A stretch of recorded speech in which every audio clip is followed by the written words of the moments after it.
दसी जात, ਉਹ ਵੀ ਚਿਪੜੇ ਸਭ ਵਿਚਕਾਰ, क्यों नगर दसी जात, ਉਹ ਵੀ ਚਿਪੜੇ ਸਭ ਵਿਚਕਾਰ। ਹੁਣ ਆਪਣੇ ਲੋਕ ਕੋਲੇ ਕਿਉਂਕਿ ਦੋਸਤ ਨਵੀਂ ਆ ਉਹਦਾ ਨਾਮ ਪੂਰਾ ਠੀਕ ਆ, ਪੜ੍ਹਨ 'ਚ ਫਰਕ ਪੈ ਜਾਂਦਾ ਕਿਉਂਕਿ ਨਾ ਪੰਜਾਬੀਆਂ ਨਾਲ ਮਿਲਦੇ ਜੁਲਦੇ ਜਿਹਦੇ ਕਰਕੇ ਥੋੜਾ ਜਿਹਾ ਫਰਕ ਪੈ ਜਾਂਦਾ। ਇਹ ਭੈਣ ਹਿੰਦੀ 'ਚ ਸੋਧ ਹੋਊਗੀ ਤੇ ਅਗਲੀ ਭੈਣ ਆ ਜਿਹੜੀ ਉਹ ਆਪਦੀ ਭਾਸ਼ਾ 'ਚ, ਕਿਉਂਕਿ ਉਹਦੀ ਸਮਝ ਘੱਟ ਆਊਗੀ, ਹਿਸਾਬ ਕਰ ਦਿੰਦਾ ਸੀਗਾ।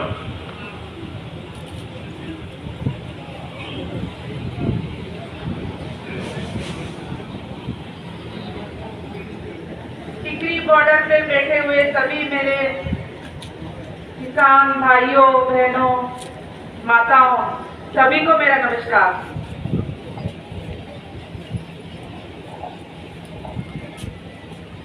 हम लोग कर्नाटक से आए हैं। कर्नाटक का एक बहुत ही पुराना और बड़ा किसान संगठन है, उसका नाम है कर्नाटक राज्य रैत संघ। रैत मतलब किसान होता है कन्नड़ में।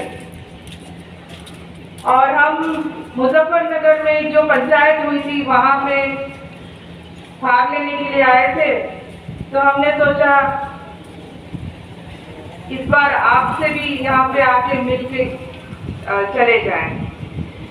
तो मेरी हिंदी इतनी अच्छी नहीं है, पता नहीं आपको मेरी हिंदी समझ में आ रहा है नहीं, समझ में आ रहा है तो ठीक है, ठीक है। आज बहुत ही अच्छा लगा कि आज महिलाओं का क्या स्टेज है और महिलाओं के मुद्दों के बारे में यहाँ पे आप चर्चा कर रहे हैं। और हमने आपका फोटो देखा था 8 मार्च वाली अंतर्राष्ट्रीय महिला दिवस वाली फोटो देखा था हम कर्नाटक में। आप बहुत ही बड़े संख्या में आप इकट्ठा हुए थे, शायद 1 लाख से भी ज्यादा महिलाएं आप यहाँ पे टिकरी पे इकट्ठा हुए थे। हमें वो फोटो देखे बहुत अच्छी लगी थी, क्योंकि आप जानते ही हैं खेती और किसानी में ज्यादातर काम महिलाएं करती हैं। 90% काम महिलाओं का होता है, पर जब किसान कहते हैं सबके दिमाग में आता है पुरुषों का क्या पिक्चर आ जाता है। पर यहाँ पे जब टिकरियां आते हैं, लास्ट टाइम हम जनवरी में भी आए थे, आप बराबरी से हैं। जितना पुरुष लोग यहाँ पे, पुरुष किसान यहाँ पे भाग ले रहे हैं आंदोलन में, उतना ही महिला किसानों का भी भागीदारी है। इसको हम जब हम ये देखते हैं, हमारा तो ये सपना है हमारे संगठन में और हमारे इलाके में ऐसे संगठन बनाना तो हमारा सपना है।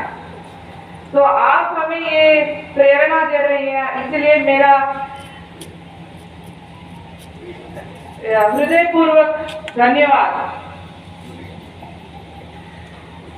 और आज हमारे साथ हमारे एक सीनियर लीडर आई है महिलाओं का, और वो आपके सामने आके उनकी बात कन्नड़ भाषा में रखेंगी और उनकी भाषण जो है, उनकी बात जो है, मैं अपनी टूटी फूटी हिंदी में आपको बताने की कोशिश करूंगी। फिर मैं अभी बुलाना चाहती हूँ अनसुयम्मा जी को। वो 40 साल से हमारे संगठन में महिलाओं के विषय पर लड़ती आ रही है, और आपसे हम कन्नड़ में बात करेंगे। मैं जानती हूँ कि आप पंजाबी बोलते हैं, जैसे आप पंजाबी बोलते हैं, कर्नाटक में कन्नड़ बोला जाता है, वो हमारी मातृभाषा है। तमिलनाडु में तमिल बोला जाता है, केरल में मलयालम बोला जाता है, महाराष्ट्र में मराठी बोला जाता है। यही है हमारी सुंदरता। हम सिर्फ एक भाषा नहीं बोलते हैं इस देश में, हम बहुत सारे अलग अलग भाषाएं बोलते हैं, पर हमारी सब भावनाएं एक है और एक लड़ाई लड़ रहे हैं। तो यही है इसकी सुंदरता। तो मैं आपसे गुजारिश करूंगी कि आप उनसे सुनिए, और जो वो बोलेंगे आपको मैं छोटे छोटे तरीके से मैं आपको बता दूंगी।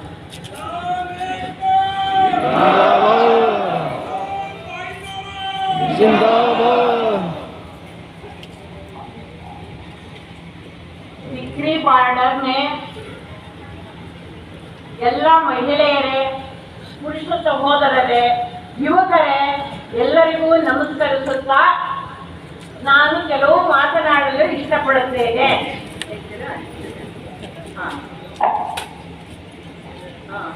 ಅನಾದಿ ಕಾಲದಿಂದಲೂ ಮಹಿಳೆಯರನ್ನ ಅತ್ಯಂತ ಕೆಳದರ್ಜೆಯಲ್ಲಿ ಇರಿಸಿದ್ದಾರೆ.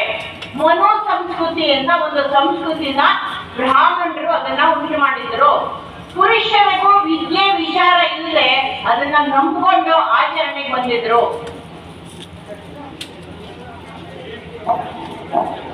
बहुत सालों से पहले हमारी एक यहाँ पे इंडिया में मनु संस्कृति, आप जानते हो मनु का एक संस्कृति के नाम से होता था, तो उसको हम पालन करते आए हैं. उसको हम सब बिना सवाल पूछे उसको पालन करते आए हैं. ಪುರುಷರು ಅದನ್ನ ನಿಜ ಅಂತ ನಂಬಿದ್ರು. ಯಾಕೆಂದ್ರೆ ಮಹಿಳೆಯರು ಗಂಡಸರಿಗೆ ಬರೀ ಭೋಗದ ವಸ್ತು ಆಗಿದ್ರು ಅಂತ. ಅದನ್ನ ಎಲ್ಲಾ ವರ್ಗದ ಜನರು ಮಹಿಳೆಯರನ್ನ ಉಪಯೋಗಿಸ್ಕೊತಾ ಇದ್ರು. ಆದರೆ ಅದಾದ ನಂತರ ಸಂವಿಧಾನ ಬರೆದಂತ ಅಂಬೇಡ್ಕರ್ ಆ ಮನು ಸಂಸ್ಕೃತಿನ ಸುಟ್ಟಾಕಿ ಸಮಾನ ಸಂಸ್ಕೃತಿನ ಮಾಡಿದ್ರು. ಮಹಿಳೆಯರು ಪುರುಷರಿಗೆ ಎಲ್ಲಾ ಹಕ್ಕುಗಳು ಸಮಾನವಾಗಿರ್ಬೇಕು. ಆಸ್ತಿ ಹಕ್ಕಿರ್ಬೋದು, ಆಹಾರದ ಹಕ್ಕಿರ್ಬೋದು, ಉಡುಪಿನ ಹಕ್ಕಿರ್ಬೋದು, ಜೀವಿಸುವ ಹಕ್ಕಿರ್ಬೋದು, ಮನೆ ಕಟ್ಕೊಳ್ಳುವಂತ ಹಕ್ಕಿರ್ಬೋದು, ಶಿಕ್ಷಣ ಪಡೆಯುವಂತ ಹಕ್ಕಿರ್ಬೋದು, ಉದ್ಯೋಗ ಪಡೆಯುವಂತ ಹಕ್ಕನ್ನ ಸಮಾನವಾಗಿ ಸಂವಿಧಾನ ರಚಿಸಿದ್ರು ಅಂಬೇಡ್ಕರ್ ಅವರು. भारत में हमारे भाई लोग मनु संस्कृति को अपनाए हैं और अपनाए थे बिना सवाल पूछे हुए. पर जब डॉक्टर भीमराव अंबेडकर जी संविधान लिखा, तब उन्होंने इस मनु संस्कृति की एक किताब को जलाया था. और जला के उन्होंने कहा था जो हक पुरुषों को है इस देश में, वो बराबरी वाला हक महिलाओं को भी है. जैसे खाने पीने का, और जैसे हम वस्त्र पहनते हैं, हम कपड़े पहनते हैं, जो जिस तरीके का कपड़े पहनते हैं, वो सब जो हक पुरुषों को है वो महिलाओं को भी है. ಸ್ವಾತಂತ್ರ್ಯ ಬಂದಾಗ ದೇಶದಲ್ಲಿ ಆಹಾರ ಇರಲಿಲ್ಲ. ಆದರೆ ಭಾರತದ ರೈತರು ಇಡೀ ದೇಶಕ್ಕೆ ಆಗುವಷ್ಟು ಆಹಾರ ಬೆಳೆದ್ರು, ಹೊರದೇಶಕ್ಕೆ ಆಗುವಷ್ಟು ಆಹಾರ ಕಳಿಸಿ ಆಹಾರ ಸಾರ್ವಭೌಮತ್ವ ಪಡೆದ್ರು.